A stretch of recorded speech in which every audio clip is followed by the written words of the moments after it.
Une question de Anne, on revient un petit peu au congé maternité, beaucoup de questions sur le congé maternité, mais je pense que ça ne vous étonne pas, c'est un sujet très, très important.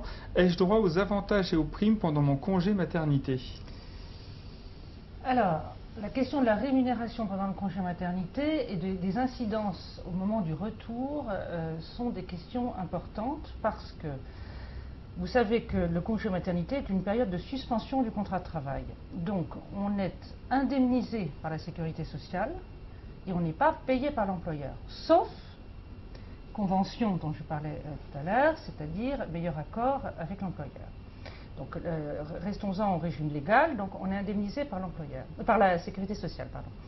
Alors, il est bien évident que le temps d'absence, c'est souvent ça qui pose problème pour les évolutions de carrière, c'est le temps d'absence des femmes pendant les congés maternité et puis éventuellement pendant les congés parentaux qui suivent. Ce temps d'absence génère, si vous voulez, en quelque sorte, a généré pendant très longtemps une moins-value pour l'entreprise, puisque la salariée n'étant pas là, il n'y avait pas tellement de raison de lui faire profiter des augmentations, ni générales, ni individuelles. Il n'y avait pas tellement de raison de lui faire profiter des primes, des bonus, etc. Quand on est dans certains secteurs, ça peut être extrêmement important. Et donc, les femmes reprennent leur job avec un niveau de rémunération qui est le même que lorsqu'elles étaient parties. Alors, quand on en est encore au stade du congé maternité, ça va, parce qu'on est absent que quelques mois. Dans certaines branches d'activité, le congé maternité monte très vite à 6 mois. C'est quand même pas rien dans une carrière professionnelle. Et puis quand on arrive au congé parental, alors là on peut être absent 1 an, 2 ans, 3 ans, etc. Bon.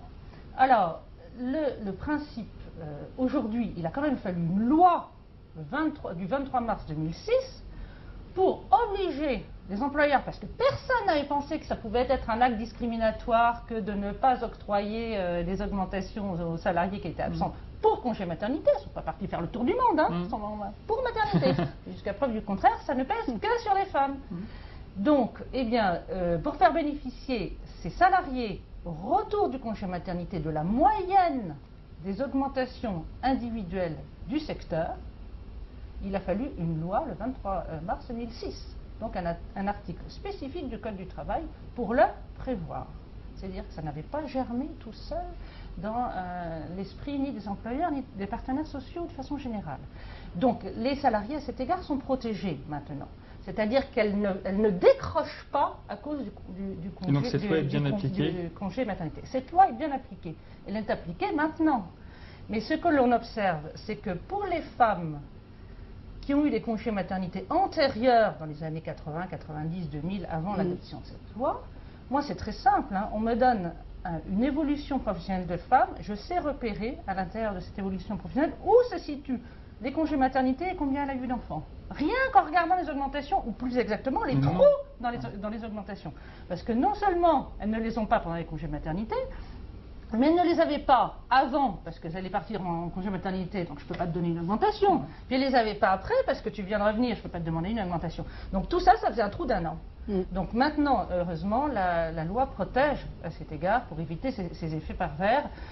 Et peut-être qu'au bout de 30 ans, nous arriverons à des situations professionnelles. 30 ans, c'est une carrière parfaitement lisse et neutre, et que je n'arriverai plus à repérer les congés maternité à l'intérieur d'une carrière professionnelle. Souhaitons-le.